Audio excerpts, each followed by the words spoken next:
Imagine कीजिए एक ऐसी दुनिया जहां ना कोई बड़ा शहर है, ना टेक्नोलॉजी, सिर्फ बहती नदियां और अनंत जंगल। इंडस वैली की महान सभ्यता अब मिट्टी में दब चुकी थी। लॉजिस्टिक्स और क्लाइमेट चेंज ने सब कुछ बदल दिया था। तभी लगभग 1500 बीसी में सेंट्रल एशिया की तरफ से कबीलों का एक नया झुंड भारत की सरहद में दाखिल हुआ। इन्हें हम आर्यंस कहते हैं, जिसका असल मतलब था नोबल यानी कुलीन। ये लोग अपने साथ लाए थे इतिहास की सबसे बड़ी पावर, तेज दौड़ने वाले घोड़े, हॉर्सेस। हड़प्पन लोग बैलगाड़ी यूज करते थे, लेकिन आर्यंस के पास रथ यानी चैरियट्स थे, जो युद्ध का मैदान पलट देते थे। ये लोग पंजाब के सप्त सिंधु इलाके में बस गए, जहां 7 नदियां बहती थीं।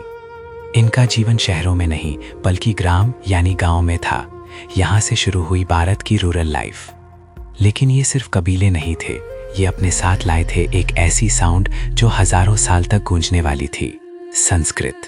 दुनिया की सबसे पुरानी और साइंटिफिकली स्ट्रक्चर्ड भाषा की नींव यहीं रखी गई।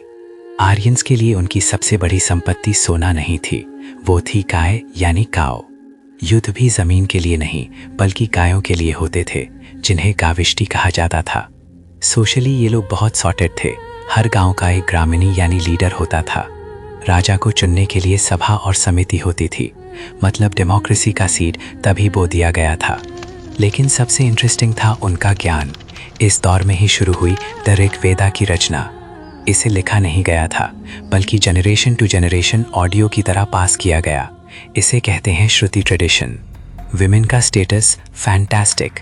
वो युद्ध में जाती थीं, एजुकेशन लेती थीं और अपना जीवन साथी खुद चुनती थीं। इन शॉर्ट, अर्ली वैदिक एज एक ऐसा वक्त था जब इंसान और प्रकृति यानी नेचर परफेक्ट बैलेंस में थे।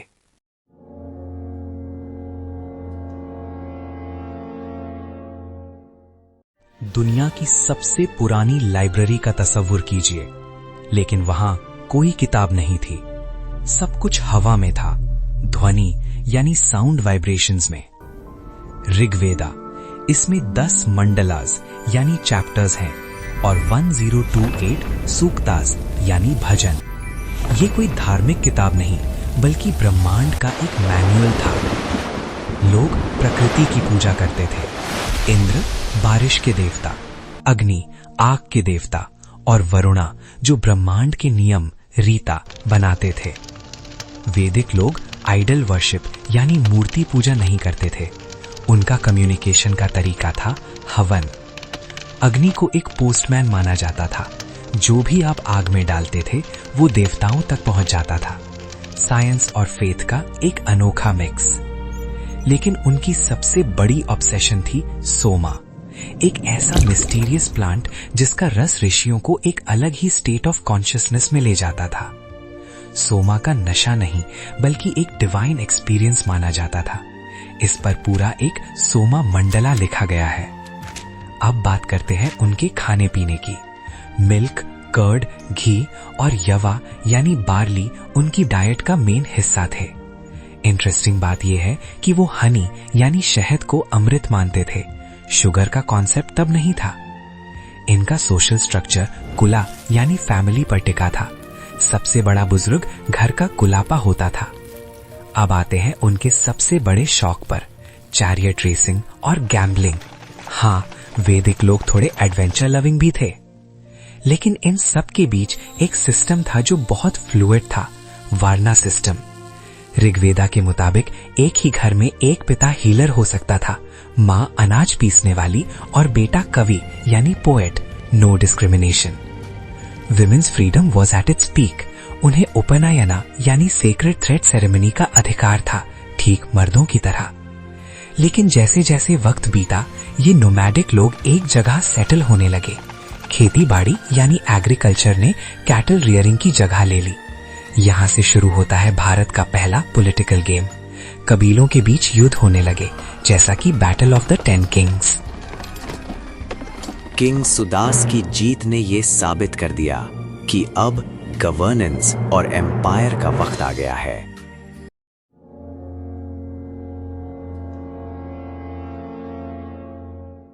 1000 बीसी भारत के इतिहास में एक ब्लैक मेटल की एंट्री हुई जिसने सब पलट दिया। वो था आयरन, लोहा। अब तक आर्यंस सिर्फ पंजाब तक लिमिटेड थे, लेकिन लोहे की कुल्हाड़ियों यानी एक्सिस ने उन्हें गंगा के घने जंगलों को काटने की ताकत दी। ये लोग अब ईस्ट की तरफ बढ़े, मॉडर्न डे यूपी और बिहार की तरफ। ये था गंगा यमुना डोआब का नया घर।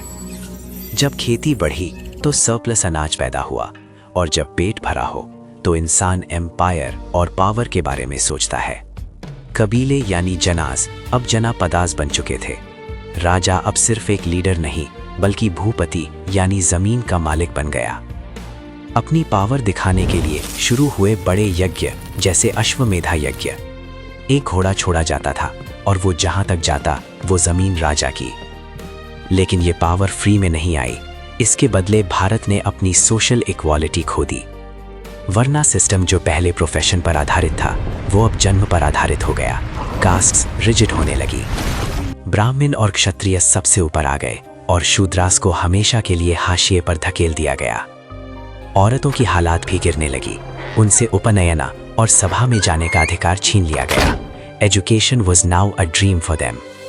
धर्म अब कनेक्शन नहीं बल्कि एक बिजनेस बन गया था। बिना भारी चढ़ावे और बलि के कोई पूजा पूरी नहीं होती थी। इसी दौर में 3 नए वेद लिखे गए, सामवेदा, यजुर्वेदा और अथर्ववेदा। मैजिक, मेडिसिन और रिचुअल्स का एक नया मिक्स। लेकिन जब सिस्टम बहुत रिजिड हो जाता है तो रिबेलियन यानी बगावत शुरू होती है, और इस बार बगावत दिमाग से हुई।